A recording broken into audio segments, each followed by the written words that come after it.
Good morning students.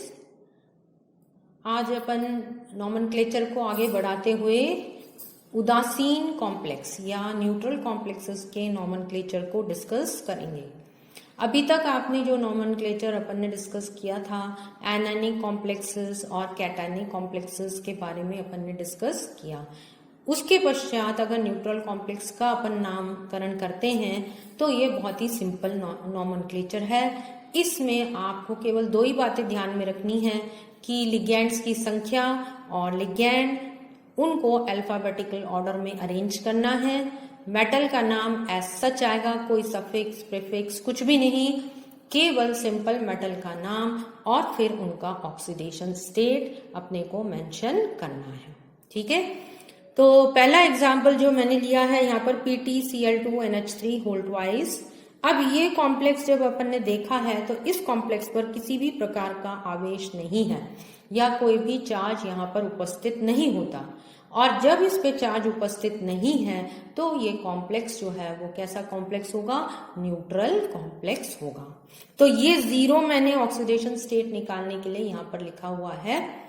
अब आप ये देखिए यहाँ पर अपने पास दो ही लिगेंड्स उपस्थित हैं, एक क्लोराइडो और दूसरा अमीन। तो ये जो क्लोराइडो लिगेंड है या क्लोरो जिसे अपन पहले कहते थे, ये अल्फाबेटिकल ऑर्डर अगर अपन देखेंगे तो अमीन पहले आएगा। और कितनी अमीन है? दो, इसलिए अपन ने यहाँ पर डाई अमीन डाइक्लोराइडो प्लैटिनम सेकेंड मैंने लिखा है। अब ये प्लैटिनम है, इसकी ऑक्सीडेशन स्टेट निकालने के लिए जैसे अभी तक अपन करते आ रहे हैं X-2, मतलब X प्लैटिनम का है, क्लोराइड का -1 होता है, 2 है इसलिए -2, और अमीन जो है वो न्यूट्रल लिगेंड है इसलिए 0, और इक्वल टू ये वाला 0, क्योंकि कॉम्प्लेक्स जो अपना न्यूट्रल है तो ये टोटल कॉम्प्लेक्स पर चार्ज जो है वो कितना होता है, 0 या आवेश है। तो X इज इक्वल टू +2, और इसलिए अपन ने यहाँ पर इसका नाम +2 या ऑक्सीडेशन स्टेट जो है वो +2 या सेकेंड लिखी है। तो पूरा नाम यदि अपन इस कॉम्प्लेक्स का देखेंगे तो ये होगा डाइअमीन डाइक्लोराइडो प्लैटिनम और सेकेंड, ये इस कॉम्प्लेक्स का नाम होगा। सेकेंड कॉम्प्लेक्स मैंने ये वाला लिया है। अब इसमें अपन 2-3 ऐसे एग्जाम्पल्स लेंगे जहां पर कि अपनी जो लिगेंड है वो या तो उसमें ये ऑर्गेनिक लिगेंड हो या फिर उसमें एक से अधिक ऑक्सीजन एटम्स उपस्थित हो। तो इन लिगेंड्स के जो नाम हैं वो अपन ब्रैकेट में ही लिखते हैं। जैसे ये लिगेंड भी अपन ने ब्रैकेट में लिखी है, बड़ी लिगेंड है तो ब्रैकेट में लिखी हुई है, तो उनके नाम भी एसिटाइल एसीटोनेटो जो अपन लिखेंगे वो ब्रैकेट में ही मेंशन किया जाएगा। तो ऐसी जो लिगेंड्स हैं उनके अभी अपन एग्जाम्पल्स लेंगे और फिर उन एग्जाम्पल्स के साथ आपको स्पष्ट हो जाएगा कि इन लिगेंड्स को किस तरीके से अपन नॉमेनक्लेचर करते हैं। ये ऑर्गेनिक लिगेंड अपन ने ली है एसिटाइल एसीटोनेटो। इसका स्ट्रक्चर मैंने पहले आपको बता दिया था कि किस प्रकार से एसिटाइल एसीटोनेटो का स्ट्रक्चर होगा। और ये जो लिगेंड है -1 जिसमें कि ऑक्सीजन एटम डोनर एटम की तरह कार्य करता है और -1 इसका चार्ज होता है। तो यहाँ पर क्योंकि more than 1 oxygen atom present है, मॉलिक्यूल का अगर अपन स्ट्रक्चर बनाएं तो इसमें मोर देन 1 ऑक्सीजन एटम उपस्थित रहते हैं, इसलिए इसका जो नाम है ये अपन ब्रैकेट के अंदर पूरा लिखा जाएगा। जैसे अपन ने शॉर्ट फॉर्म भी इसको ब्रैकेट में लिखा है वैसे ही इसका नाम जो है वो भी ब्रैकेट के अंदर लिखा जाएगा।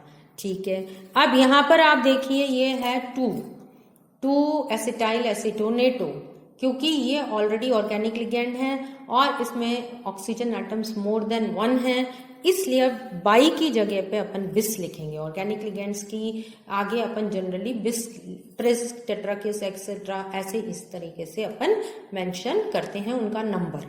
तो ये नाम हो जाएगा अब बिस एसिटाइल एसीटोनेटो कॉपर। पूरा नाम एक 1 वर्ड में आपको लिखना है, कोई भी स्पेस बीच में नहीं देनी है, और कॉपर के बाद इसकी ऑक्सीडेशन स्टेट, जैसे कि अपन बाकियों में लिखते हैं उसी तरीके से यहाँ पर इसकी ऑक्सीडेशन स्टेट लिखनी है। तो ये अपना हो जाएगा बिस एसिटाइल एसीटोनेटो कॉपर 2। ऑक्सीडेशन नंबर निकालने के लिए वही तरीका है, X अपन ने कॉपर का मान लिया, एसिटाइल एसीटोनेटो -1 एक मॉलिक्यूल है, 2 है, तो ये -2 हो जाएंगे और इज इक्वल टू 0 हो जाएगा। तो X कितना आ जाएगा +2, इसलिए यहाँ पर अपन ने क्या लिख दिया है सेकेंड, रोमन न्यूमरल में आपको लिखना है तो इट इज सेकेंड। ठीक है, अब ये एग्जाम्पल आप देखिए, इसमें भी 2 लिगेंड्स अपने पास प्रेजेंट हैं, एक तो साइनाइड CN- और एक मिथाइल आइसोसाइनाइड। 2 लिगेंड्स यहाँ पर प्रेजेंट हैं। अल्फाबेटिकल ऑर्डर में अगर अपन देखें तो C वाला पहले आएगा और I वाला बाद में आएगा, तो इसलिए पहले अपने को इसका नाम लिखना है फॉलोड बाई आइसोसाइनाइड। इस पर चार्ज -1 है, नेगेटिवली चार्ज, ये न्यूट्रल लिगेंड अपने पास यहाँ पर उपस्थित होती है। तो कितना नंबर है इसका 2, इसलिए अपन लिखेंगे डाइसाइनाइडो, ये भी अपने को साइनाइडो लिखना है।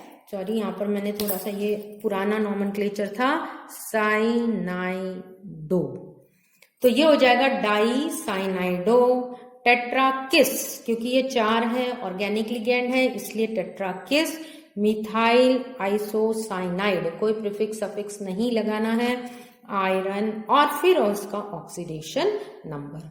ऑक्सीडेशन नंबर वैसे ही निकालना है, पूरे कॉम्प्लेक्स पर जो ऑक्सीडेशन चार्ज है वो 0 है, क्योंकि ये न्यूट्रल कॉम्प्लेक्स है।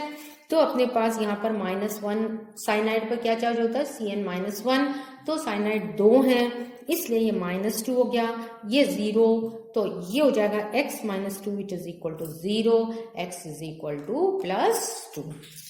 तो इस तरीके से इनका कहने का मतलब, ये एग्जाम्पल इसलिए दिया है कि यदि ऑर्गेनिक लिगेंड प्रेजेंट है और इस ऑर्गेनिक लिगेंड को अपन को अपना ये जो नाम है ये अपने को ब्रैकेट में लिखना है। जैसे यहाँ पर organic ligand more than oxygen 1 से ज्यादा था, तो वहां पर भी अपन ने ब्रैकेट में इनका नाम लिखा है, यहाँ पर भी अपन ने इनका नाम ब्रैकेट में लिखा है। इसी का अब ये वाला एग्जाम्पल देखिए आप, यहाँ पर कार्बोनिल है, यहाँ फॉस्फीन है, फिनाइल फॉस्फीन, ट्राइफिनाइल फॉस्फीन है, फॉस्फीन इन लिगेंड यहाँ पर प्रेजेंट होता है।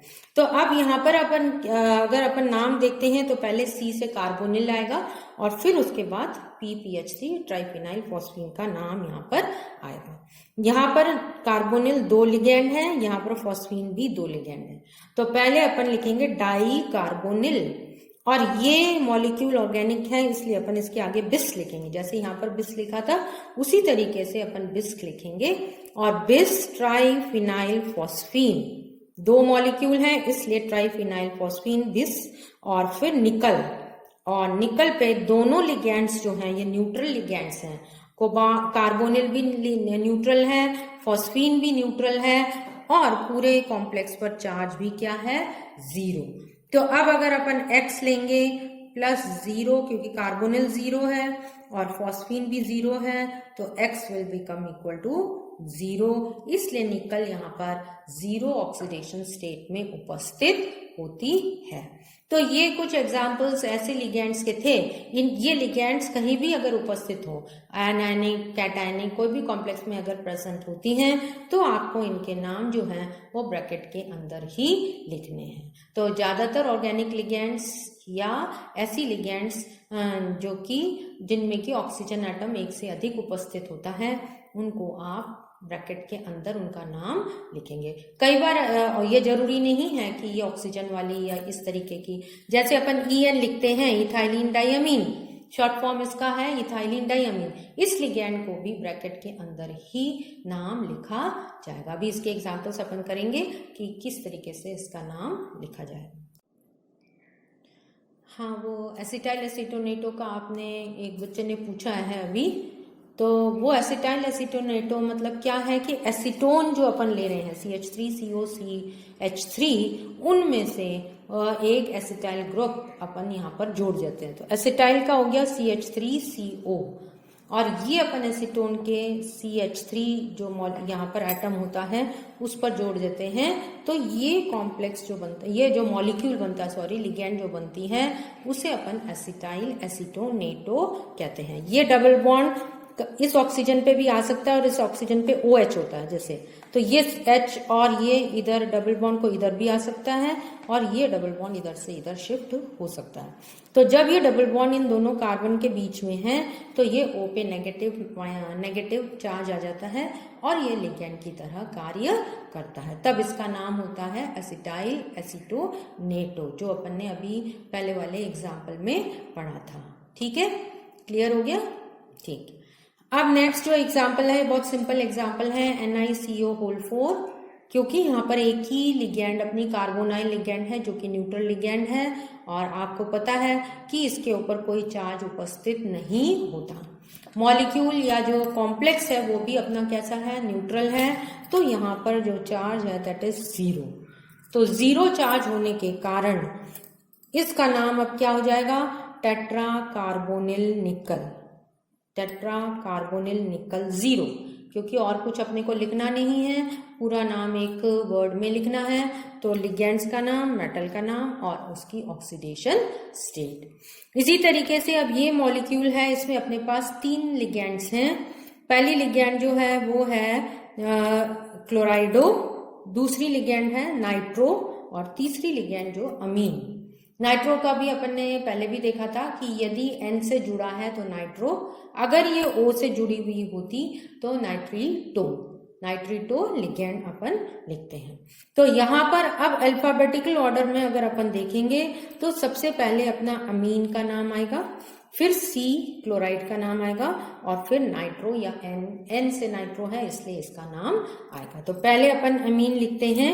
कितनी अमीन लिगेंड्स हैं, यहाँ पर 3 अमीन हैं, तो ट्राई अमीन, 2 क्लोरीन है तो डाई क्लोराइडो और नाइट्रो एक ही है तो ट्राई अमीन डाई क्लोराइडो नाइट्रो कोबाल्ट थर्ड कैसे आया, X कोबाल्ट की अपन ने X मान ली, इसकी हो गई -2, इसकी हो गई -1 और ये हो गया 0।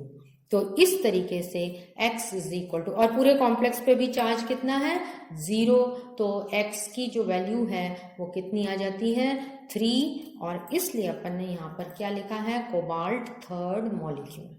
ये जो न्यूट्रल कॉम्प्लेक्सेस होते हैं उनका नॉमेनक्लेचर बहुत आसान नॉमेनक्लेचर है, क्योंकि यहाँ पर आपको कोई सफिक्स या प्रीफिक्स मेटल के साथ या ऐसे लिगैंड वगैरह के साथ अपने को, मेटल के साथ स्पेशली अपने को लिखना नहीं होता। जबकि नेगेटिव कॉम्प्लेक्सेस में जैसे अपन ने देखा था एनायनिक कॉम्प्लेक्सेस में अपने को 8 लिखना था, मेटल के साथ ATE जोड़ना था, सफिक्स जोड़ते हैं। इसी प्रकार जो पॉजिटिव कॉम्प्लेक्स होते हैं उसमें आपको ये ध्यान रखना है कि जो नेगेटिव पार्ट उसका बाहर की तरफ उपस्थित होता है उसको किस तरीके से अपन नाम करते हैं। तो ये जो है ये सिंपल नॉमेनक्लेचर्स हैं कि किस तरीके से कैटायनिक, एनायनिक और न्यूट्रल कॉम्प्लेक्सेस का नॉमेनक्लेचर होता है। अब नेक्स्ट टर्न पे अपन मिक्स टाइप ऑफ कॉम्प्लेक्सेस का पढ़ेंगे। इसे अपन मैं मिक्स टाइप ऑफ कॉम्प्लेक्स कहती हूँ, जिसमें कि कैटायनिक पार्ट भी अपना कॉम्प्लेक्स है और एनायनिक पार्ट भी अपना कॉम्प्लेक्स है। नॉमेनक्लेचर वैसे ही होगा, पहले कैटायनिक पार्ट फिर एनायनिक पार्ट जैसे अपन करते हैं। इसमें थोड़ा सा ट्रिकी जो चीज है वो ये है कि मेटल एटम की अपने को ऑक्सीडेशन स्टेट किस तरीके से निकालनी है वो थोड़ा सा आपको डिस्कस करना पड़ेगा। बाकी जो नॉमेनक्लेचर है सिंपल वैसे का वैसे ही है जो कि अभी तक अपन ने स्टडी किया था। ठीक है, तो ये आप रिवाइज कर लेना एक बार और उसके बाद फिर अपन मिक्स टाइप ऑफ कॉम्प्लेक्सेस का नॉमेनक्लेचर करेंगे।